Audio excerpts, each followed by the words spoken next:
Howdy, it's Sam. Welcome back to the Wobble Enjoy Sports channel. If you're new around here, I hope I can get you to consider liking the content and subscribing to the channel. But if you are a regular around these here parts, thank you very much for the continuous support. Only three this past weekend! Fair dinkum! I'm going like a bastard at the moment just to get half of me freaking tips right. But let's try and pull a rabbit out of the hat this weekend because round 10 is magic round. Let's get stuck into the predictions and tips.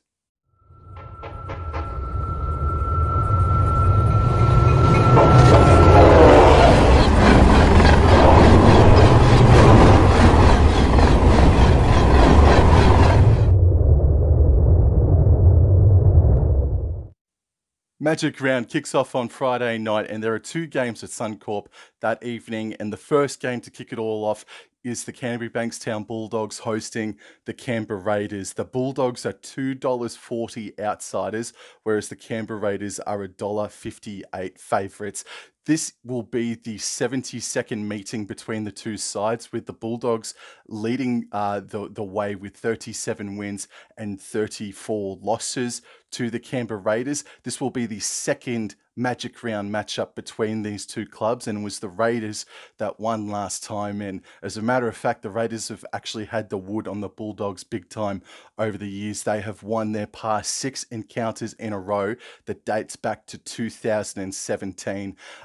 3 of the past 4, Canterbury have been held to nil in the first half when they go up against the Canberra Raiders. But I don't think that's going to be the case this weekend, being that the Raiders, they still fluctuate in form mid-game, and the Bulldogs, bro, while they're down on plenty of troops, and that casualty ward is the biggest in the NRL at the moment, they're still playing with a whole lot of ticker. So I reckon the Bulldogs will actually be able to break that sort of hoodoo they've got against the Raiders, where they've been held to nil in a first half, 3 of the past 4 meetings between the two sides. This is going to be, I think, a lot closer than tab.com.au would suggest. I think it's actually really nice value on the Bulldogs, and considering the upsets galore that have been happening throughout 2023, I am so close to tipping the Canterbury Bankstown Bulldogs, because let's be fair dinkum here, for as great of a start as the Raiders had last weekend down in Wagga Wagga against the Dolphins, the Raiders, I mean, it's now been revealed and confirmed that they had a dud call go for them, that then got them to shoot the field goal only a minute later, pretty much. They were almost dead to rights a little bit, and they absolutely fluffed that last 120 seconds in regulation time as well. Whereas the Bulldogs, I think they do have the game plan. I do think they could have the attack that will absolutely worry the Canberra Raiders, especially if they offload. And Rugby League Guru is responsible for this following stat, but the Raiders, when they offload 13 times in a game or more, they usually win. If they don't, they usually lose, or they do not lose, or they do lose, I'm sorry. So I think this is going to be a really entertaining game. It seems like it's going to be a dry surface for the entire weekend. So let's look at the team lists between the two sides now, and starting with technically the home side in the Canterbury Bankstown Bulldogs. Declan Casey is in jersey number 5 because Braden Burns did his MCL, unfortunately. Tough matchup from Braden Burns, just quietly. And Reynolds and Burton remain as the halves pairing for the Bulldogs. Max King has been named. I thought he suffered a sternum injury that will keep him out for a couple of weeks last week, but he's been named with jersey 8 on his back. Preston's still there. The rest of the back row forward pack, starting forward pack, remains the same. The interchange bench reads Oluwapu, Okunbor, Franklin Pele returns from injury. That's a big one for the Bulldogs, actually. And Samuel Hughes is in there in jersey number 17. I reckon that's a little bit sooner than expected, don't you reckon? But now let's go over to the Canberra Raiders, and Xavier Savage has not been named at fullback. That is still Sebastian Chris's position for the time being. So Xavier Savage is the winger, and that's the rest of the back line unchanged from last weekend's performance. So Jordan Rapana is still there, and Albert Hopewadi is the man that makes way. So moving into the forward pack now, that's all unchanged. Or Corey Horsburgh starts in the lock position. In the interchange, reads Starling, Gula, Pasami Solo, and Ata Mariotta. So Corey Haduwira has been dropped down into the reserves, still named, but in the reserves anyway. Canterbury Bankstown are the second best offloading team. And as I said before, the Raiders, when they do offload, 13 or more times, that stat produced by Rugby League Guru, they do go on and win. And also that the Canterbury Bankstown Bulldogs, they're second for kick return meters, and they've got the best kicking, or one of the best kicking games for meter eaters as well in the entire NRL. And the Raiders are a bit below that. So all of that, I so want to tip the Bulldogs. It's all leaning towards an upset, another one in 2023. But the Raiders did beat the Broncos at Suncorp a month ago now or so. So they'd be familiar with the travel. They'd be familiar with Suncorp. So they're a little bit more full strength as well, a lot more full strength as well compared to the Bulldogs. So I'm going to go the Canberra Raiders to win this one, 1-12, with not a whole lot of confidence, man. And the main event on Friday night is the Manly Sea Eagles hosting the Brisbane Broncos at Suncorp. And the Sea Eagles are $3.50 outsiders, whereas the Brisbane Broncos are $1.30 favourites. And this is the 50th edition of Manly Sea Eagles versus the Brisbane Broncos. And would you believe it? It's 24 wins to the Sea Eagles, 24 wins to the Broncos, with the one draw in the middle. So whoever wins on Friday night takes the lead in this matchup between the Sea Eagles and the Broncos. So the 50th edition between these two clubs, really good stuff. 5 of the past 6 since 2018 have been decided by 13 plus. And last year we saw a huge scoreline. The year before, another huge scoreline as well, man. So these games really are blowouts. And let's go into the team list news now before I give away any inclination on where I'm going to go this weekend. Tom Trbojevic returns at fullback. Saab, Garrick are the wingers, and Parker returns from a concussion, and Talatau Kola also returns as well in the centres. Oh, that's a good return. That's a really nice centre return for both of them. Cooper Johns and DCE are the halves pairing. Going into the forward pack now, it's Paseka, Kepi, and Croker in the front row. Olakawatu, Tuolangi, and Aloye in the back row. The interchange reads Lawton, Ben Trbojevic, Ethan Bullymore, and Aaron Woods. And so we've got Morgan Harper, Tofafoa Sipley, and Jake Trbojevic, who are missing this game. And Jake Trbojevic is missing due to an injury, and Tofafoa Sipley missing due to suspension. For the Brisbane Broncos now, Reece Walsh is in there at fullback. Arthurs and Cobbo are the wingers. Katoni Staggs and Farnworth, the centres. Ezra Mam returns from a 1-week suspension. He partners Adam Reynolds once more, and so too does Payne Haas. He returns from a 1-week suspension. Flegler is the starting front rower alongside Haas and Billy Walters in the front row, and then the back row reads Capewell, Ricky, and Carrigan, and the interchange reads Pakes, Jensen, Palacia, and Martin. Tapa'u. Oh, Manly. Oh, man. They went down against the Gold Coast Titans last weekend. Brisbane Broncos got belted by the South Sydney Rabbitohs, but I think the South Sydney Rabbitohs are the premiership favourites at the moment. I know Penrith is still there. I know Sharks and Broncos have had their great start to the season, but the Rabbitohs are clear premiership favourites as far as I'm concerned nowadays. And I think while the centres of Parker and Kola are very welcome additions, bro, and it could mitigate the damage that the Broncos, I think, will do this weekend, I do think that the formula of blowouts between these two clubs is going to continue, and I'm going to tip the Brisbane Broncos 13 plus. Moving into Super Saturday, and the Warriors and Panthers kick off the festivities on the weekend, and the Warriors and Panthers also have their 50th edition between each other, and the Panthers have a 12-match lead, a 12-win lead over the New Zealand Warriors. So the 50th edition between the Warriors and the Panthers. And on tab.com.au, the Panthers are $1.29 favourites, whereas the Warriors are $3.60 outsiders. Penrith Panthers have won 6 in a row versus the Warriors, dating back to 2019. And this weekend, Marcelo Montoya plays his 100th game of NRL. This is also a matchup that pits two of the three best set completionists in the game. And I reckon the Warriors, if they weren't so absolutely smashed in the ward with suspensions or injuries, man, this would be a lot more anticipated in my view. But let's go into the team list news anyway. And starting at fullback, and didn't they miss this bloke last week? Chance Nickel-Klokstad. I reckon they at least get on the board. I reckon they do get on the board last weekend against the Roosters. If Chance Nickel-Klokstad played, in my opinion. DW Set and Kossi are the wingers, and then Montoya, who plays his 100th, and Adam Pompey are the centre combination. Walker and Johnson remain the halves combination. Going into the forward pack now, AFB, Afoa and Egan are the front row. Ford, Niakure and Tohu Harris has been named in the lock position.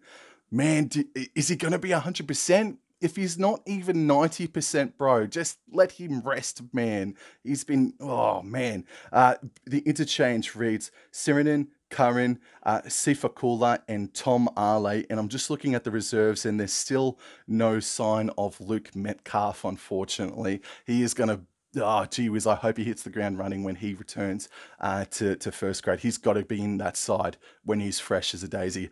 Going into the Penrith Panthers lineup now, Tyrone Peachey keeps his position because Isaac Tungo is going to miss a hell of a lot of time with a torn pec. So Peachey remains in the centres. But besides that, the backline all year has remained unchanged beside that centre switch up. Leota, Kenny, and James Fisher-Harris returns for the Penrith Panthers. Sound the alarms, fair dinkum. Sorensen, Hosking, and Yo are the starting back row.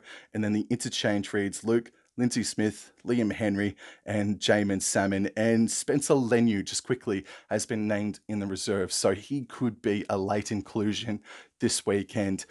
The Warriors, they're going to stick tough. This quite arguably will be their toughest matchup all season long against the best team of the past 3 or 4 seasons now. Panthers, they'll be absolutely stinging big time after suffering their loss to the West Tigers at Bathurst on Saturday night. So I'm going to tip the Penrith Panthers. I'm not confident to say 13 plus. So I'm going to stick with the Panthers 1-12. The second game on Super Saturday is the first ever meeting between the Sharks and the Dolphins. And the Sharks coming into the game are $1.36 favourites, whereas the Dolphins are $3.20 outsiders. And the big milestone of the entire weekend, maybe even of the entire season, is that Wayne Bennett is going to coach his 900th game of first grade. So congratulations and kudos to him. We'll never see anything like it again, I'm sure of it. Let's go into the Sharks team list news now, and I'm not expecting almost any changes. So the backline remains unchanged after it's the same team that flogged us last weekend, and the forward pack is unchanged. Oh no, wait a minute, Dale Finucane is in there in the lock position, so he returns after a suspension. The interchange reads McInnes, Jack Williams, Wade Graham starts from the bench, and Thomas Hazelton in jersey number 17. Shifting over now to the Dolphins, and it looks like Tessie New has returned from a hamstring injury in jersey number 5. Brenko Lee has been named. I thought maybe he did his hammy the week before. That might keep him out for an extended period of time, but Brenko Lee is indeed there. Nikorima and Kotoa are the halves combination, and we've got on the forward pack, they're unchanged after last weekend. Connolly Lemuelu, man, came from the Bulldogs, went to the Cowboys. I was a fan of what he did, but he was just in the wrong place at the wrong time, just about because the North Queensland side were going like bustards a couple of years ago. I know he did some good things last year, but by and large, he came to the Cowboys in a time where he was surrounded by some poor performances and whatnot, some misguided stuff. And now he's absolutely killing it under Wayne Bennett. I'm so happy for the bloke, dude. He's making himself quite the name down there at Redcliffe. The interchange reads Wallace, Anthony Milford in jersey 16, 15, sorry, 16 is Mason Teague, and Herman Sasa is in jersey number 17. And it's worth noting too that Valence Terware is named on the reserves as well. The big stat that smashes out in front of me between these two sides is that the Dolphins have missed almost, it's only this much in it, they've missed almost 100 more tackles comparatively to the Cronulla Sutherland Sharks, and they need to start well this weekend. They were lucky to come back against the Gold Coast Titans a couple of weeks ago after leaking like a sieve in the first half. They leaked like a sieve in the first half of the first half against the Raiders last weekend, and they were able to come back. But if they start slowly and poorly against the Sharks this weekend, that sort of comeback, I'm sure, will not happen again. I'm sure of it. So Dolphins need to be absolutely activated from the first whistle, but I still don't think that's going to be enough, because this Sharks, as I alluded to a little earlier, they're one of the premiership favourites, man. They look so good, dude. So I'm going to tip the Sharkies. I don't want to say 13 plus, but I do think they'll have a bit too much power. So Cronulla Sharks 13 plus. And then the main event of not just Super Saturday, but the entire weekend of Magic Round sees the Melbourne Storm host the South Sydney Rabbitohs, and the Melbourne Storm on tab.com.au are $1.95 outsiders, whereas the South Sydney Rabbitohs are $1.85 favourites. And these two sides only met about 5 or 6 weeks ago, and it was the Storm that scrambled their way defensively to a victory, 18 points to 10. Some of the stats that blare out to me from that contest is that the Melbourne Storm missed 52 tackles in comparison to the 24 that South Sydney missed. So it was just a scrambling, committed effort by the Melbourne Storm that got them over the line, because the South Sydney Rabbitohs, they won the possession stats, they won the post-contact meters and the running meters as well. It's just the Storm were just so gritty in defense as well.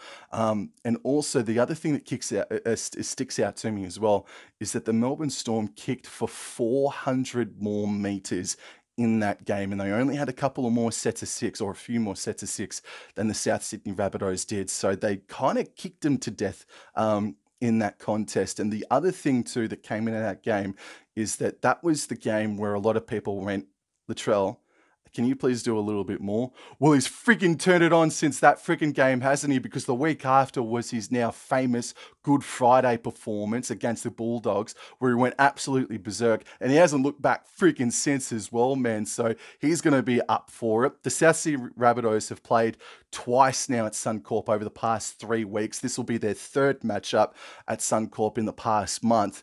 They'd be well and truly used to it, man. I don't know if they've gone back down to Redfern since last Friday night's victory against the Broncos, but Suncorp, bro, it doesn't phase them, doesn't phase the Latrell Mitchell, bro, but it doesn't phase the Melbourne Storm either. As we all know, not only do they have a good record, a great record at Suncorp, they have an excellent record against the South Sydney Rabbitohs. So let's go into the team list news now for both of these sides.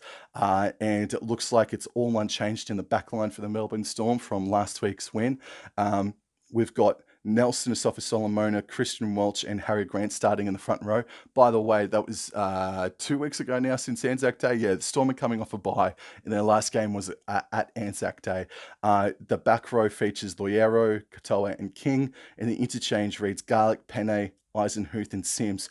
Didn't Aaron Penne get stuck into his work? He's been he's caught my eye since he's come off the bench, or since he played last week, for sure, man. He was pretty damn good for him. Going into the South Sydney Rabbitohs now, their backline unchanged. Their forward pack, Hame Sele starts in jersey number 10. Cheekham, Host, and Murray are the back row. And the interchange reads Cartwright, Arrow, Liam Knight and Thomas Burgess. David Mawali out. I think that's an injury. I'm not too sure, but David Mawali misses out, and that's it. And that's it. So this is absolutely the game of the weekend. I'm not going to be in attendance for this contest, so maybe there'll be a live stream. We'll see how we go. But I'm going to tip the South Sydney Rabbitohs to win this one 1-12. The Warriors took them to the edge on Anzac Day big time. And I think South Sydney are a completely different side to the Warriors, obviously. And I think they can handle the Melbourne Storm this time round. I think they'll put in a bit of a better effort. I think they were a little bit flat after winning against the Manly Seagulls in Golden Point extra time the week before, and then they came out, played the Storm, and lost to them. But Dustin Nelson and Sofa Solomona make an absolute difference, an absolutely different prospect to try and defeat. But I'm going to trust that the South Sydney Rabbitohs get the job done in a thriller, 1-12. And on Sunday, we got 3 games, and the first of 3 sees the West Tigers, the home side, host the St. George Illawarra Dragons. The Tigers are $2.05 outsiders, whereas the Dragons are $1.77 favourites. This is going to be the 43rd encounter between the Tigers and the Dragons, or the West Tigers and the St. George Illawarra Dragons. And the ledger stands, the Dragons are in the lead with 22 wins and 20 losses, or 20 wins for the West Tigers. They've got 2 wins on top of the West Tigers. However, over the past 5 seasons or so, the West Tigers have absolutely been the bogey side for the Dragons, albeit St. George Illawarra did defeat the West Tigers twice last year. It was only just. On both occasions, it was only a just thing. So the Tigers, man, they are a bit of a bogey side for the St. George Illawarra Dragons. Now, the West Tigers, bro, caused one of the upsets of the decade, of the 2020s. Absolutely incredible effort. It was a tough slog to go through. Like, if you're a West Tigers fan, you've probably watched it on repeat 3 times already, but like it was a tough slog to get through, but that's because of the howling conditions that was coming down there at Carrington Park on Saturday afternoon. But full credit to him, bro. Like, so happy for him. Like, I'm absolutely over the moon for him, bro. So let's go into the team list news now. So Dream Buller keeps his spot at fullback, and I don't think he's relinquishing it at all, bro. I don't think he's letting go of it. He looks so good. Like it's only 2 games in, but he looks really good, bro. David Norfoluma and Tupou are the wingers. Toa Talau are the centre combination, and the halves pairing remains the same. The forward pack is unchanged after last week's victory against the Panthers, and the interchange reads Simpkin, Offahengawi, Twal, and Asu Kapoa. I think that's the new inclusion because I don't think he played last weekend. Worth noting as well that Dane Laurie has been named in jersey number 20 for the Tigers. Going into the team list news now for the Dragons, Sloane's at fullback. Matt Finge is in the winger position. Michaeli Ravalawa returns onto the wing. Moses Suli in the centre. Max Finge is in the centre position. Zach Lomax has been dropped. Zach Lomax has been dropped. Holy... Ooh, wow. Okay, so Jack DeBellin, Blake Laurie, and Moses Mbai are in the front row. Billy Burns is the second row. Jaden Sewer returns, and Jack Bird is in the back row. So brand new, well, not brand new, but a new second row pairing of Burns and Sewer. The interchange, Jaden Sullivan, Michael Molo, Ben Murdoch-Masila, and Josh Kerr. Not too sure why Ben Murdoch-Masila got pushed down onto the interchange bench, because I thought he did some pretty good things even though they lost. I think Ben Murdoch-Masila was actually quite good for him last weekend. And Toby Couchman, unfortunately, has been dropped down to the reserves list, I think. And so too is Jacob Little as well, man. Wow, he has absolutely swung the axe a bit, old Anthony Griffin. He's absolutely hooked everyone just about. Zach Lomax is completely gone, and it's actually also worth noting too that the new Manly Sea Eagles recruit Viliami Fafita has been named in jersey number 22 as well. And if you don't know what he looks like, he's a monster. His last name's Fafita. Put the two and two together. He's going to be a great prospect, bro. Man, he's a weapon. So watch this space on Viliami Fafita. Some of the things that stick out to me in researching this contest, the decoy runs and the offloads. The Tigers are well above where the Dragons sit at the moment in regards to those couple of stats there. And the missed tackles kind of blew me away, man. Like the Dragons, I think they sit inside the sixth, the worst six teams for missed tackles. The West Tigers, in comparison, I think I've said that word like 6 times already today. But the West Tigers are the second best team when it comes to not missing tackles. And the Dragons are way up there. That kind of blew my mind a bit, bro. However, it's the West Tigers. There's always yin and yang. They are the second worst team when it comes to handling errors, unfortunately. But they did bloody well on the weekend in the torrential downpour out at Bathurst this past weekend. It's a lot of swapping and changing the Dragons have done. They're still the favourites. I think the money is going to come in a bit more for the Tigers. It might even be $1.90 each way come kickoff. So there's a lot of changes there. It's going to be interesting to see how Max Fingay goes in the centres. Zach Lomax dropped. Holy shit, man. Dude, the Tigers have just been building slowly but surely, getting a breakthrough win against the Panthers. And they grow a second leg. I know they got smashed against the Brisbane Broncos a couple of weeks ago, a few weeks ago now at Suncorp. But over the years, they grow another leg on Magic Round whenever they play a game up at Suncorp, besides every blue moon when they do get smashed. I'm going to back the West Tigers here, and I don't think I've tipped them all season long. I'm going to tip the West Tigers to win this game 1-12 against the Dragons. And then the free-to-air game on Channel 9 Sunday afternoon football is the Sydney Roosters versus the North Queensland Cowboys. And the Roosters are $1.25 favourites, and the Cowboys are the biggest outsiders of the weekend at $4.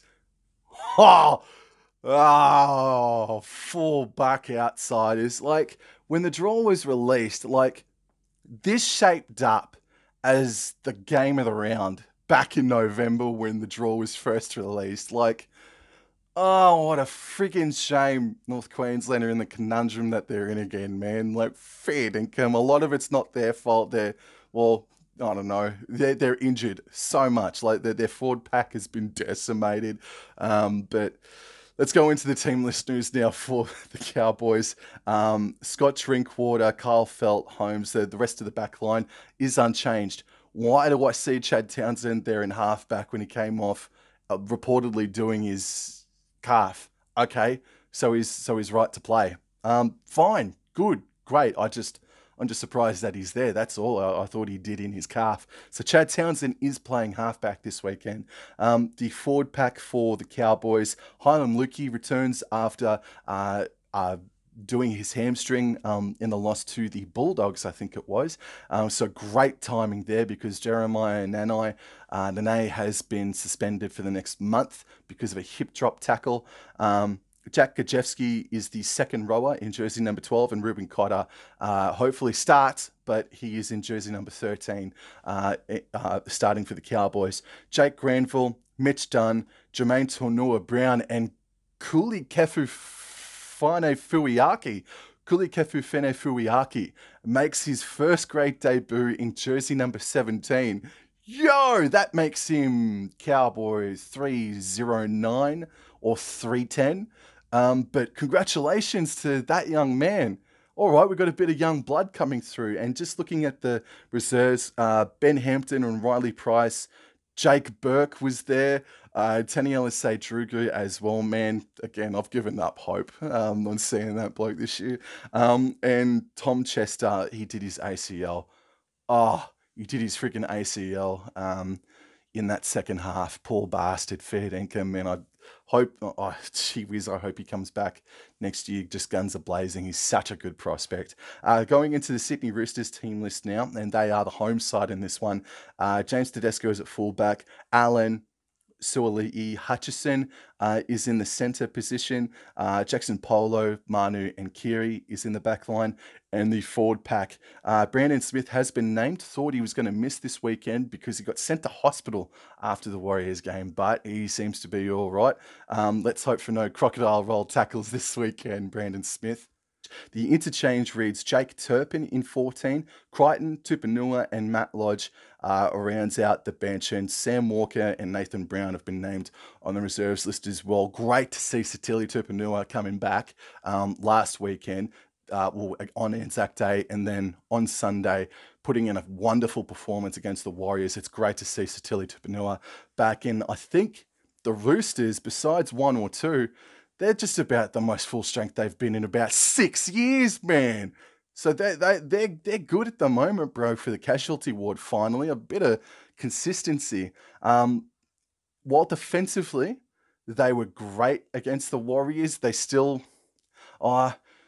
yeah, I mean, they were great against the Warriors, but the Warriors themselves were decimated through injury. Attacking wise, I know it was in the wet, and the wet we saw the night before just brings everybody back in. So this is going to be a dry surface. The Cowboys, man, a bit of magic is absolutely needed. They've got a long turnaround. They got pumped on the Thursday night. They've got 10 days to think about it. They've got 10 days to get some intensity back into their body, back into their DNA. And they've got to come out firing. They absolutely have to come out firing on Sunday. Otherwise, the Roosters could put an absolute cricket score on us for sure. Tipping the Cowboys, always will. I'll never go against my own team, 100%. But these Cowboys, bro, they got to get mean. They got to get so intense this weekend because, unfortunately, North Queensland haven't beaten the Roosters since 2019. So I think it's about a 6 in a row loss record against the Roosters. But that last victory in 2019 was an upset. We're looking for the same sort of thing this Sunday afternoon. So yeah, hopefully Kulikefu Fene-Fuiaki gets himself some good minutes. But yeah, come on, you Cowboys. Let's cause the upset. Let's be the main talking point coming out of Magic Round. We created the best magical moment last year, or Murray Taulagi did, and alongside Scott Drinkwater with that flick from outside the stadium that landed in Scott Drinkwater's lap for a try. But let's cause the best Magic Round moment. Let's make the best Magic Round moment happen this weekend. North Queensland Cowboys to win this game 1-12. And the final game of Magic Round weekend is the Gold Coast Titans versus the Parramatta Eels. And the home side in the Titans are $2.80 outsiders on tab.com.au, whereas the Parramatta Eels are $1.44 favourites. Oh, that's a pretty damn juicy odd on the Gold Coast Titans, because if it's anything to go by from last year's couple of games between these two clubs, I think we're in for a really entertaining, thrilling contest between the Titans and the Eels. Let's go into the team list news for both of these sides, and it seems like that it's all unchanged. Jojo Fafita is in the centres, Sami out on the wing. The forward pack for the Titans remains unchanged, and the interchange now reads Leeming, Clark, Haas, and Joe Vuna. Going into the team list news for the Parramatta Eels, I don't think there'd be too much changes there. The backline's unchanged. Wiremu Greg remains in jersey number 8. Josh Hodgson is starting in jersey number 9. Sean Lane, Andrew Davey makes a return to Parramatta colours in jersey number 12. And the interchange reads Bryce Cartwright, Brendan Hands, Ryan Madison, and Makahisi Makatoa. So Sean Russell has been dropped down to jersey number 19 in favour for Bailey Simonson, who returns, so there is a change in the back line. It's Bailey Simonson who returns in preference for Sean Russell. I think this is going to be arguably the game of the round, actually, but when all things are said and done. Absolutely, the high-profile game is the Storm and Rabbits, but for entertainment value, bro, these two sides killed it last year. And I think we could see the same thing again, man. Really difficult game to tip. I feel like besides the Cowboys and the Tigers, I don't think I've tipped any outsiders this weekend, to be perfectly honest. And I don't know, man. The Parramatta Eels, they did the job. They slayed the Newcastle Knights, but that was, I mean, probably not as bad as the Cowboys the night before, or just as bad, but they were two of the worst performances all season by a team, just quietly. And the Eels, in a way, got lucky in that regard. The Titans, they did a nice job on Manly. Manly were down Tom Tavoyevich. They and aren't they the bogey side of Manly these days, aren't they? I'm going to tip the Gold Coast Titans. I'm going to tip the Gold Coast Titans to win this game 1-12. Yo, that's it for me, guys. Thank you very much. Please stay tuned for tomorrow night, Wednesday, 7 p.m. I'm hosting the NRLW Cowboys inaugural head coach in Ben Jeffries alongside Cowboy Kate. So totally excited for that one. And I will be floating around Suncorp Stadium this weekend at Magic Round. So if you see me, don't hesitate to come up and say g'day. And yeah, thank you very much. Have a very nice weekend. Hope your team wins, except for the Sydney Roosters. And I'll talk to you guys later. Adios.